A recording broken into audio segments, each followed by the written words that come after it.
Hello everyone, myself Dr. Ram Babu Tripathi. I am working as Associate Professor at Ramesh Institute of Vocational and Technical Education, Greater Noida. Today I will discuss the oral contraceptive. This topic mentioned in your medicinal chemistry and the subject code is the BP501TT. What is the oral contraceptive? Actually, this lecture is divided into two parts, part 1 and part 2. So, this is the part 1 in which we are studying the oral contraceptive, and mainly the oral contraceptive are steroids nature. यानी हम वो drugs जो oral contraceptive हैं दो तरह के होगा, या तो स्टेरॉइड्स होंगे या तो आपके नॉन स्टेरॉइड्स होंगे।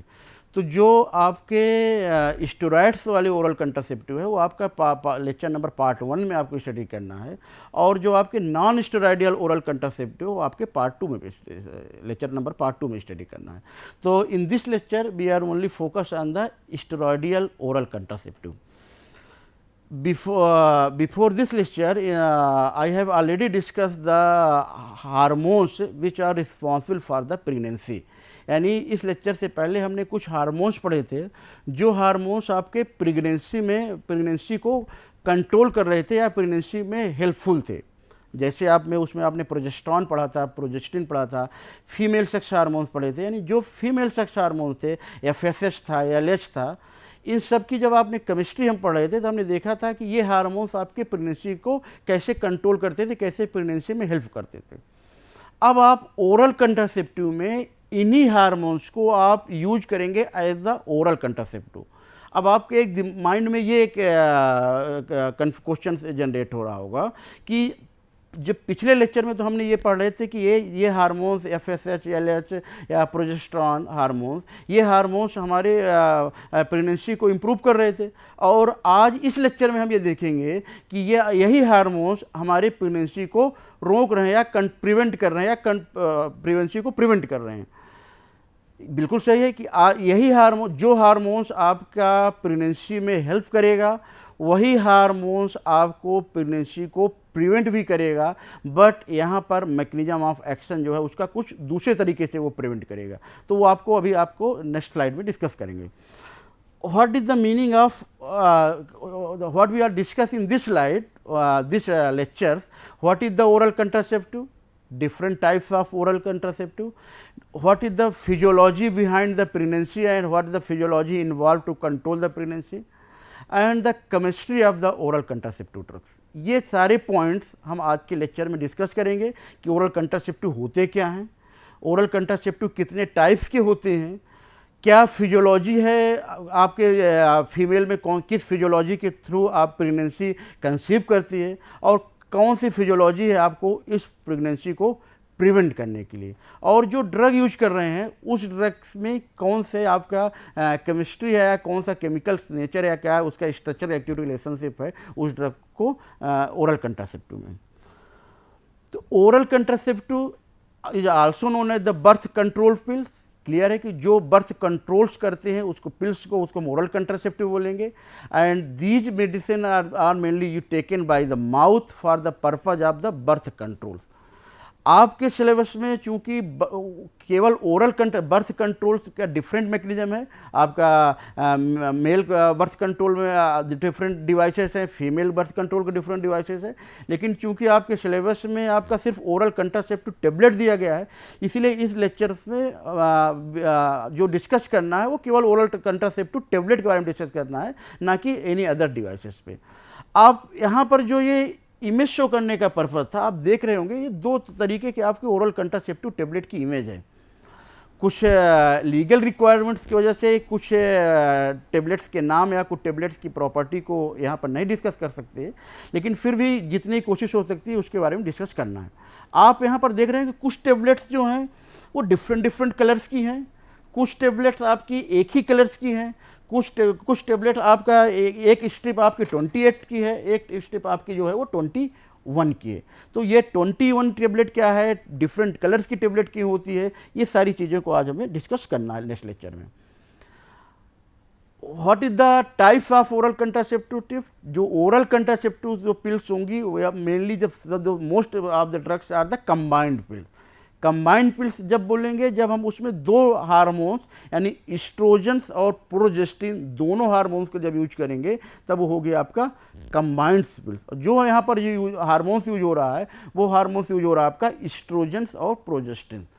यही इस्ट्रोजन्स और प्रोजेस्टिन्स आपका प्रेगनेंसी में हेल्प भी कर रहे थे और यही इस्ट्रोजन्स और प्रोजेस्टिन्स आपके प्रेगनेंसी को कंट्रोल भी करेंगे या प्रिवेंट करेंगे।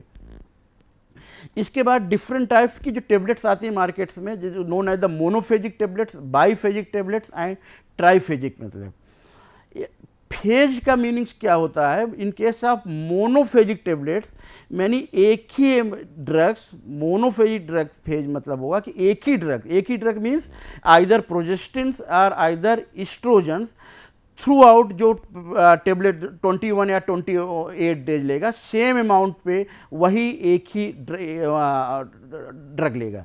बाईफेजिक्स में जो आपका ड्रग है इस्ट्रोजन प्रोजेस्टेरॉन्स, उनका अमाउंट्स जो 21 डेज या 28 डेज में इनका amount first 3 days, first 10 days या लास्ट 3 डेज, लास्ट 10 डेज में इनका अमाउंट जो है वो इस्ट्रोजन प्रोजेस्टेरॉन का वेरी करेगा।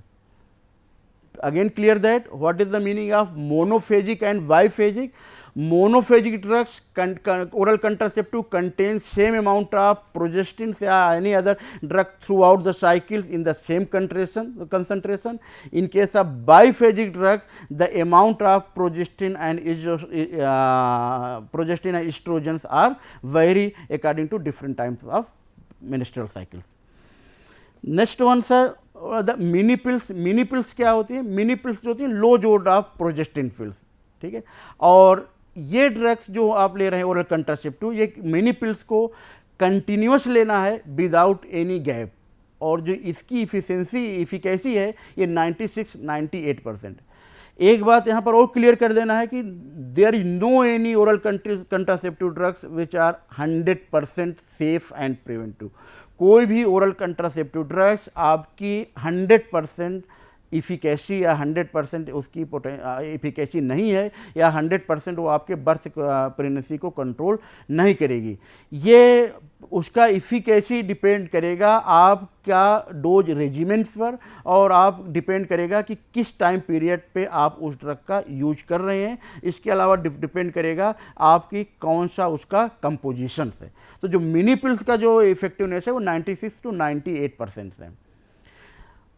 नेक्स्ट क्वेश्चन है कि आते क्या ये ओरल कंट्रासेप्टिव हमें कंटिन्यूस लेना है या ओरल कंट्रासेप्टिव को हमको गैप देना है, या ओरल कंट्रासेप्टिव अगर मान लीजिए कोई मिस हो जाती है तब उसमें क्या करना है? तो जो आपको जो फर्स्ट स्लाइड में जो डिफरेंट कलर्स का दिया गया था, आप देख रहे हैं जो पहली वाली फर्स्ट स्लाइड में जो पहला स्ट्रिप था उसमें आप देखो डिफरेंट कलर्स की 28 टेबलेट थी।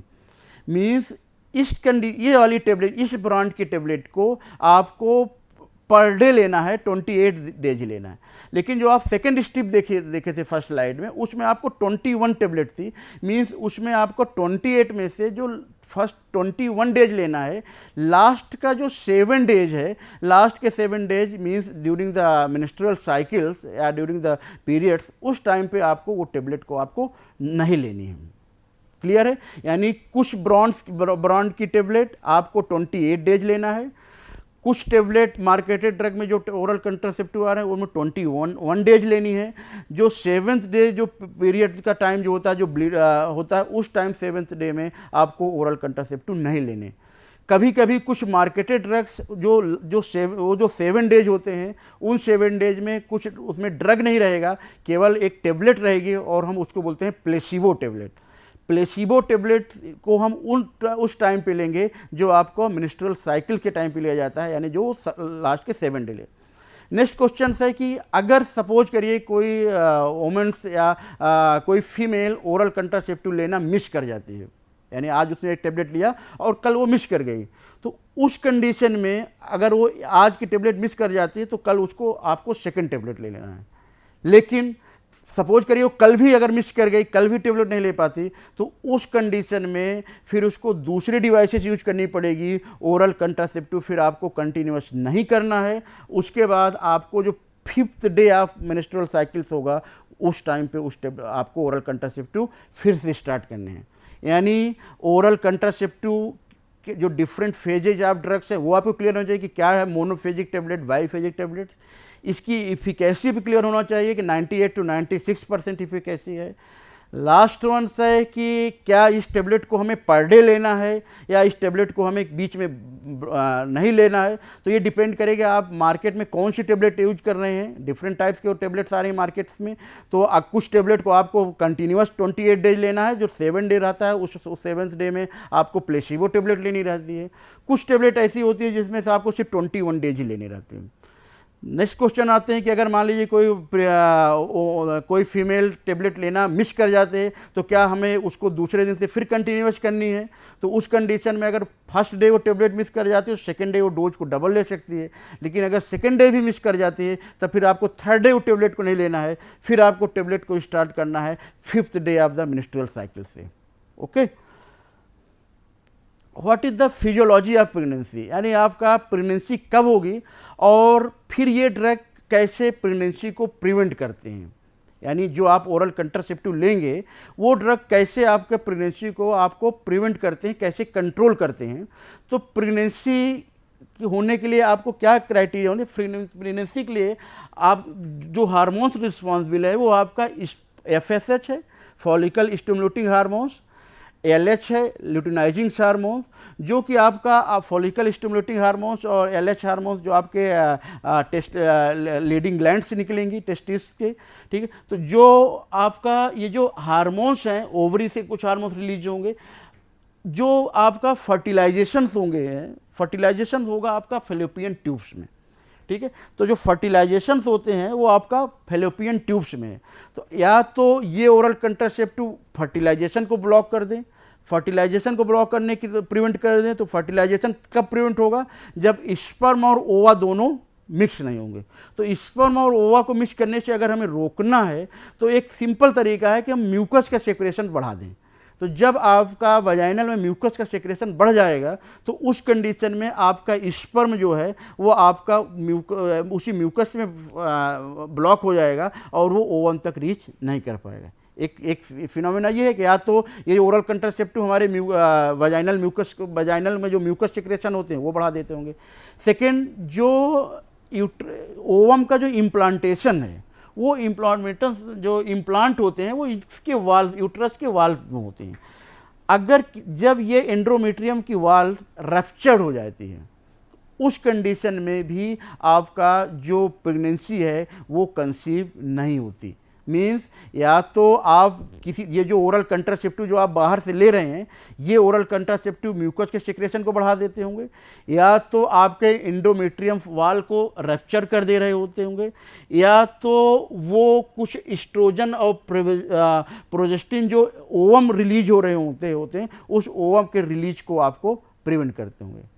3 मैकेनिज्म है, या तो एंडोमेट्रियम वाल को रप्चर कर दिया जाए with the help of hormones, या इंक्रीज द म्यूकस सेक्रेशन ताकि आपका स्पर्म उच्च स्पीड से आप ओवम के साथ ज्वाइन ना हो जाए, या तो आप ओवम के रिलीज को ही आप वहाँ पर उसको प्रिवेंट करें। तो ये 3 मैकेनिज्म है जिसके वजह से आपका जो है ओरल कंट्रासेप्टिव प्रेगनेंसी को प्रिवेंट करते हैं।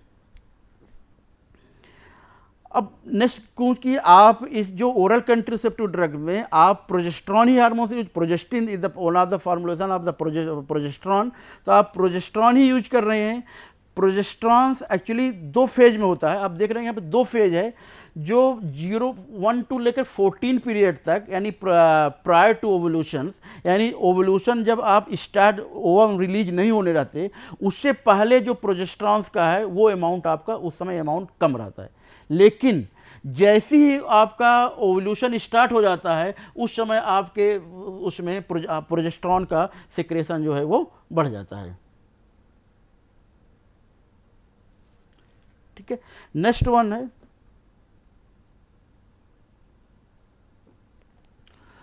What is the mechanism behind the oral contraceptive.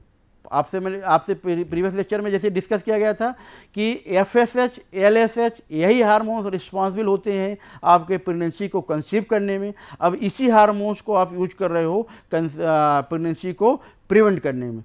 तो फिनोमिना क्या होता है, एस्ट्रोजन्स एंड प्रोजेस्टिन हाइपोथैलेमस में, hypothalamus is the present in the brain, hypothalamus से एक हार्मोन्स रिलीज होगा और उस हार्मोन्स का नाम है गोनाडोट्रोपिन रिलीजिंग हार्मोन्स यानी जीएनएच। ये गोनाडोट्रोपिन रिलीजिंग हार्मोन्स एक्ट करेगा पिट्यूटरी ग्लैंड्स में और ये पिट्यूटरी ग्लैंड्स सिग्नल मैसेज करेगी तो release of FSH and LH. These FSH और LH hormones act on the ovary और ओवरी पे एक्ट करने के बाद इनका फंक्शन आएगा आपका यूट्रस और मेमोरी ग्लैंड्स में। ये आपका नॉर्मल फिजियोलॉजिकल फंक्शन है, यानी हाइपोथैलेमस से गोनाडोट्रोपिन रिलीजिंग हार्मोन्स निकलेगा। ये गोनाडोट्रोपिन रिलीजिंग हार्मोन्स आपको पिट्यूटरी ग्लैंड पे मैसेज कन्वे करेगा। पिट्यूटरी ग्लैंड्स आपका इस मैसेज को, आप जैसे पिट्यूटरी ग्लैंड पे मैसेज आएगा वो तुरंत हार्मोन्स निकाले एफएसएच और एलएच पे मैसेज कन्वे करेगा और ये एफएसएच एलएच जो है ये आपके अपना जो फंक्शन ऐड करेंगे यूट्रस और ओवरी पे।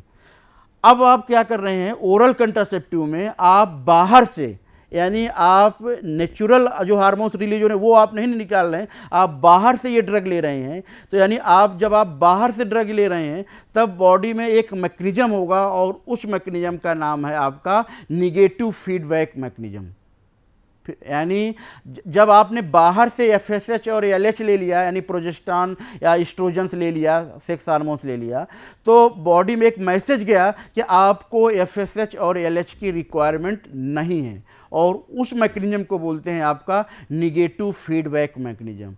तो उसके वजह से क्या होगा, जब आपने बाहर से ओरल कंट्रासेप्टिव टेबलेट लेना शुरू कर देते हैं तो उस समय एफएसएच और एलएच का सिक्रेशन जो है वो ब्लॉक हो जाता है। तो विदाउट एफएसएच के वजह से आपका जो फॉलिकल्स हैं वो ग्रो नहीं करते, यानी आपका ओवल्यूशन जो है वो आपका नहीं हो पाते। फिर सुन लीजिएगा, यानी जब आप बाहर से जो हार्मोन्स आपके नेचुरल से रिलीज होते हैं उन्हीं हार्मोन्स को आप यूज करना शुरू करते हैं either in the synthetic form as a tablet. जब आप टेबलेट की तरह लेना शुरू कर देते हैं तब आपके बॉडी को ये सिग्नल पहुंचता है कि अब आपको एफएसएच और एलएच की रिक्वायरमेंट नहीं है। उस मैकेनिज्म को बोलते हैं आपको निगेटिव फीडबैक मैकेनिज्म। उस निगेटिव फीडबैक मैकेनिज्म की वजह से क्या होगा, अब आपकी बॉडी में एफएसएच और एलएच रिलीज नहीं होंगे और estrogen and progesterone inhibit the ovulation by inhibition of the release of FSH और एलएच। यानी जब आप एफएसएच और एलएच पढ़ रहे थे तो वहाँ पर जब आप स्टार्टिंग पढ़ रहे थे कि ये हार्मोन्स सेक्स हार्मोन्स हैं, ये हार्मोन्स रिलीज होंगे गोनाडोट्रोपिन ये मैकेनिज्म की वजह से, लेकिन जब आप इनको बाहर से लेना शुरू कर देते हैं तब यही हार्मोन्स आपके एफएसएच और एलएच को ब्लॉक कर देते हैं रिलीज को, यानी अब आपके बॉडी में नेचुरल एफएसएच और एलएच हार्मोन्स रिलीज नहीं होंगे। ये है आपका negative feedback mechanism. What is the difference between estrogens and progestins. अक्सर क्वेश्चन को व्हाट इज प्रोजेस्टेरॉन और एस्ट्रोजेंस में क्या डिफरेंस है, तो जो बेसिक डिफरेंस है progesterone is a natural occurring, या आपके नेचुरल जो आपके बॉडी में रिलीज होगा। प्रोजेस्टेंस आपकी सिंथेटिक्स है, जो प्रोजेस्टेंस आप जो बाहर से ले रहे हैं ये सिंथेटिक ड्रग्स है, इसीलिए जो आप प्रोजेस्टिन ओरल कंट्रासेप्टिव लेंगे तो उस प्रोजेस्टिन ओरल कंट्रासेप्टिव लेने की वजह से ये जो इसके साइड इफेक्ट हैं, हेयर लॉस है, एंजाइटी है, डिप्रेशन है और रिस्क ऑफ ब्रेस्ट कैंसर, ये आपके एडवर्स इफेक्ट भी आपको आते हैं। मीन्स अगर जब आप इस प्रोजेस्टिन सिंथेटिक हार्मोन्स को जब आप यूज करेंगे एज द कंट्रासेप्टिव टेबलेट्स, तो ये कंट्रासेप्टिव टेबलेट तो जो प्रोजेस्टिन्स के जो इफ़ेक्ट हैं just like hair loss, anxiety, stress, cancer, ये सारे इफ़ेक्ट भी आपके बॉडी में आना शुरू हो जाते हैं। This is the chemical. Next question है कि ये जो आपके ड्रग्स हैं ओरल कंट्रासेप्टिव ये किससे डिराइव्ड होंगे। चूँकि ओरल कंट्रासेप्टिव जो ड्रग्स यूज कर रहे हैं, हम आपको सेक्स हार्मोन्स यूज कर रहे हैं, तो these are the derived either the progesterones are derived either the testosterone.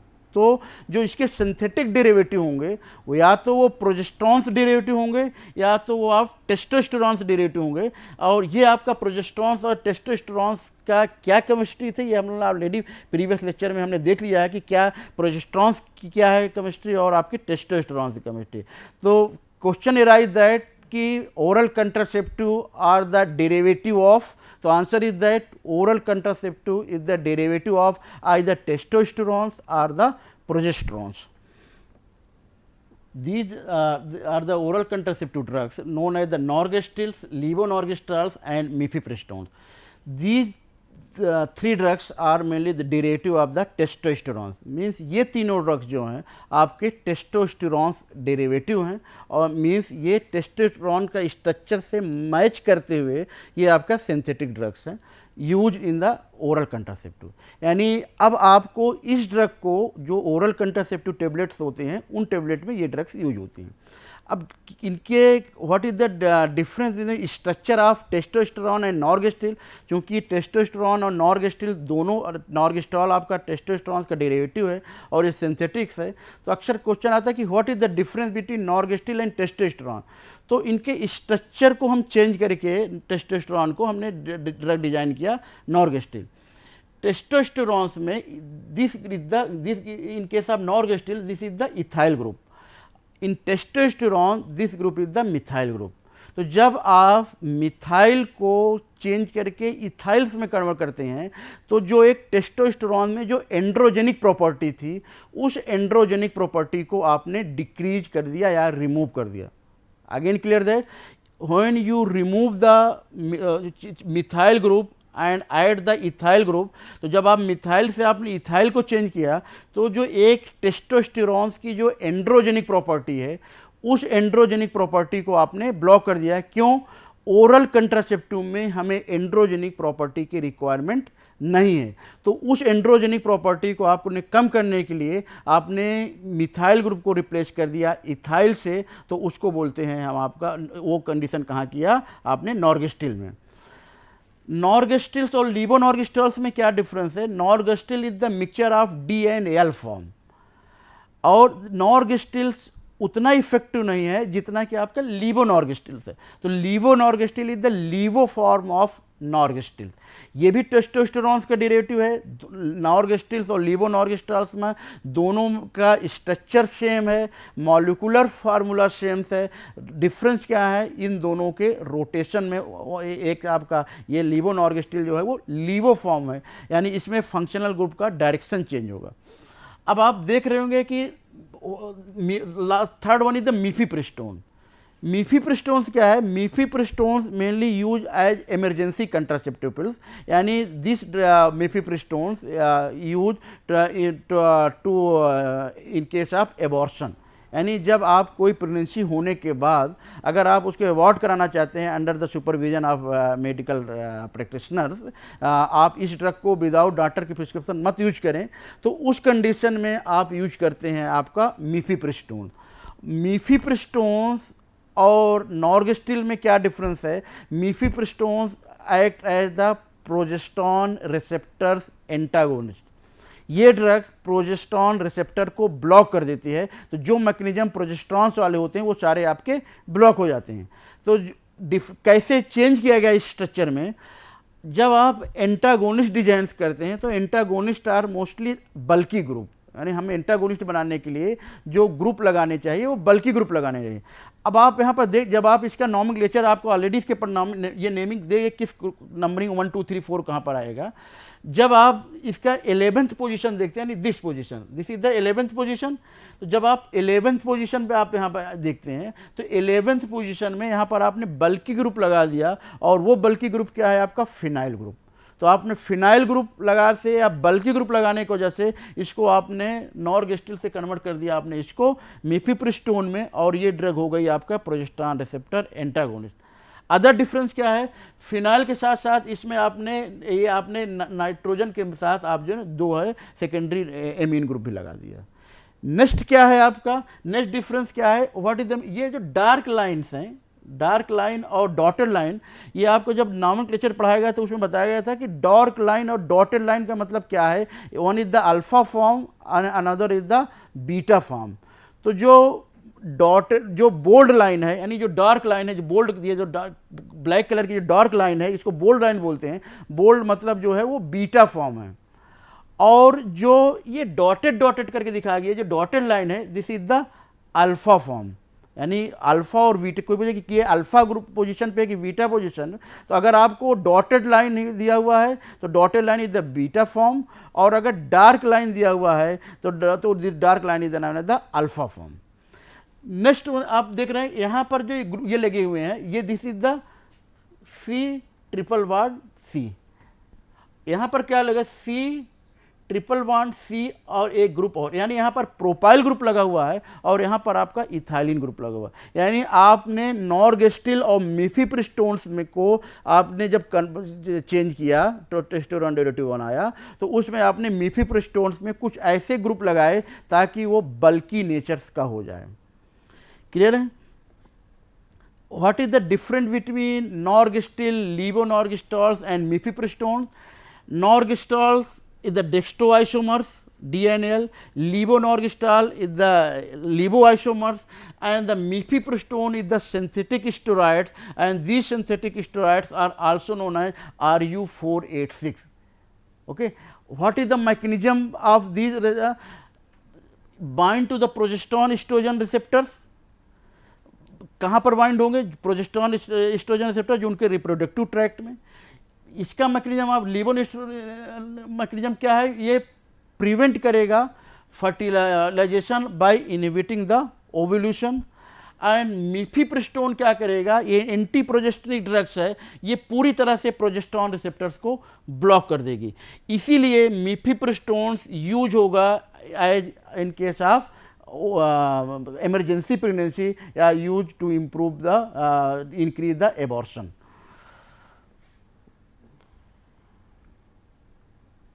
What is different? Conclusions क्या है? Estrogens and progesterone both are female hormones, both are the sex hormones. These hormones are help in pregnancy, and if these hormones are taken as the tablet, and these tablets are known as the birth control pills or oral contraceptive pills. तो जब आप इनको oral contraceptive pill की तरह लेंगे तब उस समय यही हार्मोन्स जो हैं ये बिहेव करना शुरू कर देंगे टू कंट्रोल द प्रेगनेंसी। यानी FSH, LH या इस्ट्रोजेंस, प्रोजेस्टेरॉन्स ये सेक्स हार्मोन्स हैं, फीमेल सेक्स हार्मोन्स हैं। ये हार्मोन्स जब आप एज ओरल कंट्रासेप्टिव लेंगे उस समय जो इनका मैकेनिज्म होगा वो आपका निगेटिव फीडबैक मैकेनिज्म होगा, और इस निगेटिव फीडबैक मैकेनिज्म के होने की वजह से जो ये है अब FSH और LH का फंक्शन जो है वो ब्लॉक हो जाएगा, और इसके ब्लॉक होने की वजह से आपका जो प्रेगनेंसी है वो प्रेगनेंसी भी आपकी प्रिवेंट हो जाएगी।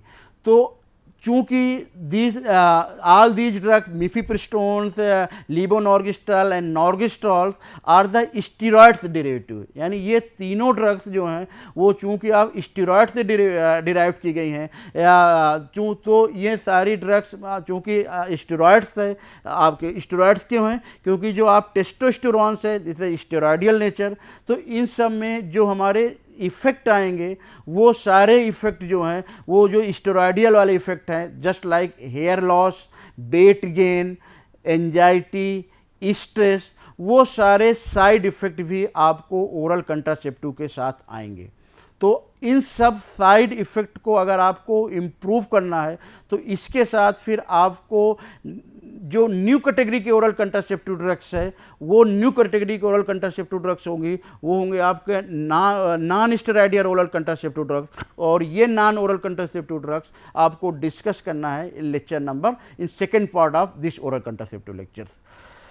ओके, तो दीज ड्रग्स आर, ये करते कैसे हैं? जैसे मिफिप्रिस्टोन, नॉर्गेस्टिल, लेवोनोस्ट्राल, ये हार्मोन्स जो आपका ल्यूटिनाइजिंग हार्मोन्स है, फॉलिकल हार्मोन्स है, इन्हीं हार्मोन्स को कंट्रोल करते हुए ये ड्रग्स यूज होती है to prevent the oral contraceptive. Okay, thank you so much.